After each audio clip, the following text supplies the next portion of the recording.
Hello friends, welcome to our cooking channel Bharti creation. આજે આપણે બનાવીશું 1 ચમચી તેલનો ઉપયોગ કરીને એકદમ ટેસ્ટી ક્રિસ્પી ફરાળી પેટીસ, એ પણ એકદમ સિમ્પલ રીતથી। તો ચાલો બનાવીએ। ફરાળી પેટીસ બનાવવા માટે આપણે 5 નંગ જેટલા બાફેલા બટેકા લીધા છે। તેમાંથી આપણે 1 નંગ બટેકાને સાઈડમાં રાખીશું જ્યારે પણ આપણે સ્ટફિંગ બનાવ્યું તો તેના ઉપયોગમાં લેવા માટે। અને જે બીજા બટેકા છે તેને આપણે મેશરની મદદથી એકદમ સરસ રીતે મેશ કરી લઈશું। અને બટેકા સહેજ ગરમ હોય ત્યારે જ આપણે મેશરની મદદથી આવી રીતે મેશ કરી લઈશું। સાવ ઠંડા બટેકાનો ઉપયોગ કરવાનો નથી।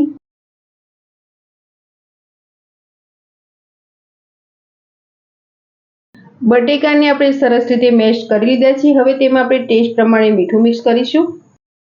તેની સાથે પેટીસને બાઇન્ડિંગ આપવા માટે આપણે 3 ચમચી જેટલો આરા લોટ એટલે કે જે તપકીરનો લોટ કહે છે તે મિક્સ કરીશું।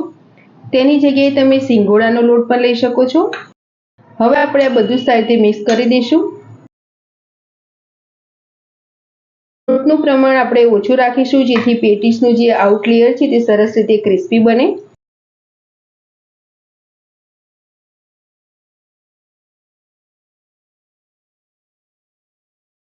તો પેટીસના આઉટ લેયર માટેનો લોટ આપણે સરસ રીતે બંધાઈ ગયો છે।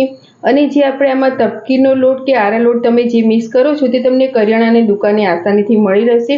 હવે આપણે પેટીસના અંદરનું એકદમ ટેસ્ટી અને ચટપટું સ્ટફિંગ તૈયાર કરીશું। પેટીસનું સ્ટફિંગ બનાવવા માટે આપણે 2 ચમચી જેટલું તાજા નાળિયેરનું છીણ લઈશું।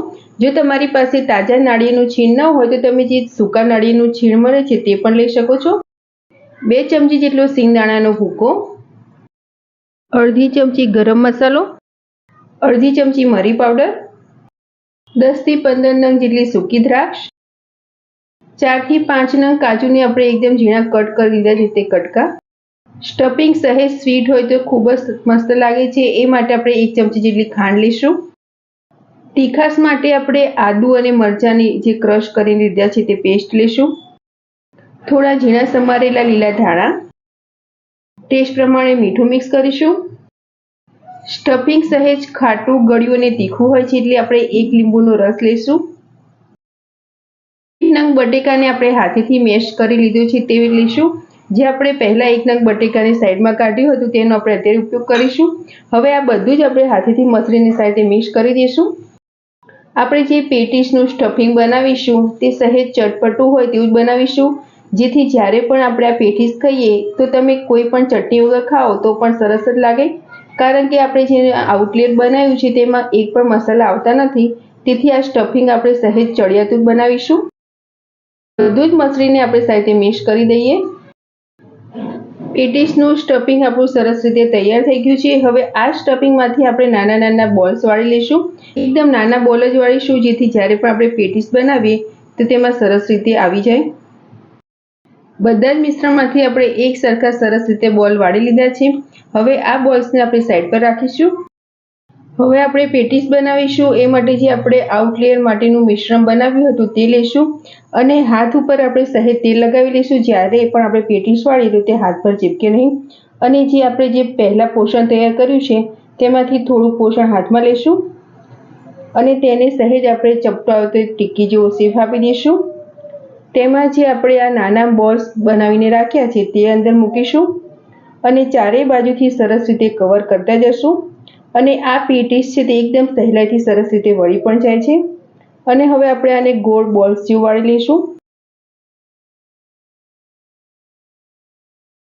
તો જોશો સરસ રીતે એકદમ સરસ પેટીસ વળી ગઈ છે। તો જે આ બધું મિશ્રણ છે તેમાંથી હવે આપણે આવી રીતે પેટીસ તૈયાર કરી લઈએ।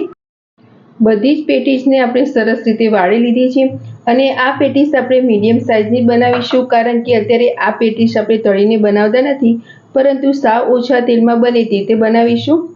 હવે એક પ્લેટમાં આપણે તપકીરનો લોટ લઈશું અને તેમાં જે આપણે પેટીસ વાળેલી છે તે સરસ રીતે કોટ કરી લઈશું। જે વધારાનો લોટ હોય તેને આવી રીતે આપણે હાથેથી મસળીને સહેજ ખંખેરી દઈશું અને તમે જોશો તો સરસ રીતે આનું આઉટ લેયર છે તે સરસ રીતે આવી જશે। તો જે બધી પેટીસ વાળી છે તેને આવી રીતે લોટમાં આપણે કવર કરી લઈએ। બધી જ પેટીસને આપણે તપકીરના લોટથી સરસ રીતે કવર કરી લીધી છે। હવે આપણે આગળની પ્રોસેસ કરીશું। અત્યારે આપણે આ પેટીસ સાવ ઓછા તેલમાં બનાવીએ છીએ એટલે અપ્પે પેનનો ઉપયોગ કરીશું. અપ્પે પેનને આપણે ગેસ પર ગરમ કરવા માટે મૂકી દીધું છે અને તેના બધા જ મોલ્ડમાં આપણે 2 થી 3 ટીપા જેટલું તેલ નાખી દઈશું. જો તમારે આ પેટીસને તળીને બનાવવી હોય તો તળીને પણ બનાવી શકો છો અથવા તો સેલો ફ્રાય પણ કરી શકો છો, પરંતુ અત્યારે આપણે સાવ ઓછા તેલમાં એટલે કે 1 ચમચી તેલમાં બની જાય તે રીતે આ પેટીસ બનાવીશું. તેલ સહેજ ગરમ થાય પછી તેમાં આપણે પેટીસ મૂકીશું. તેલ સહેજ ગરમ થઈ ગયું છે. હવે અપ્પે પેનના બધા જ મોલ્ડમાં આપણે જે પેટીસ વાળીને તૈયાર કરી છે તે મૂકીશું. ગેસની ફ્લેમ આપણે મીડિયમ જ રાખીશું.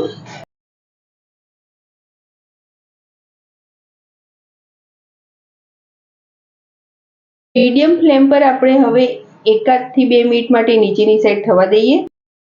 1 મિનિટ જેવું થઈ ગયું છે. હવે ચમચીની મદદથી આને પલટાવી લઈશું. બધી જ પેટીસને આપણે આવી રીતે પલટાવતા જઈશું અને સહેજ ગોલ્ડન બ્રાઉન થાય ત્યાં સુધી આપણે આ પેટીસને આવી રીતે સેલો ફ્રાય કરશું. જો તમને જરૂર લાગે તેલની તો તમે તેલનો ઉપયોગ કરી શકો છો. ગેસની ફ્લેમ આપણે મીડિયમ જ રાખીશું જેથી બધી સરસ રીતે ક્રિસ્પી થાય. 3 થી 4 મિનિટ જેવું થઈ ગયું છે અને આપણી જે પેટીસ છે બધી સરસ રીતે ક્રિસ્પી થઈ ગઈ છે. તો હવે આ પેટીસને આપણે એક પ્લેટમાં કાઢી લઈશું અને જે બીજી પેટીસ છે તેને પણ આવી રીતે આપણે અપ્પે પેનમાં શેકી લઈએ. તો ફ્રેન્ડ્સ, તૈયાર છે તળવાની ઝંઝટ વગર એકદમ ટેસ્ટી, ક્રિસ્પી અને ખાવામાં ખૂબ જ મસ્ત લાગે તેવી ફરાળી પેટીસ. તમે તેને ફરાળી બફાળા પણ કહી શકો છો. અત્યારે આપણે આ પેટીસને સ્વીટ દહીં જોડે સર્વ કરી છે. તમે તેને ગ્રીન ફરાળી ચટણી સાથે લેશો તો પણ ખૂબ જ મસ્ત લાગશે. સાવ ઓછા તેલમાં બનતી અને એકદમ ટેસ્ટી એવી ફરાળી પેટીસની રેસીપી તમને સારી લાગી હોય તો મારા વિડીયોને લાઇક, શેર અને આવી જ નવી નવી રેસીપી જોવા મારી ચેનલને સબસ્ક્રાઇબ કરજો. મારો વિડીયો જોવા બદલ થેન્ક યુ.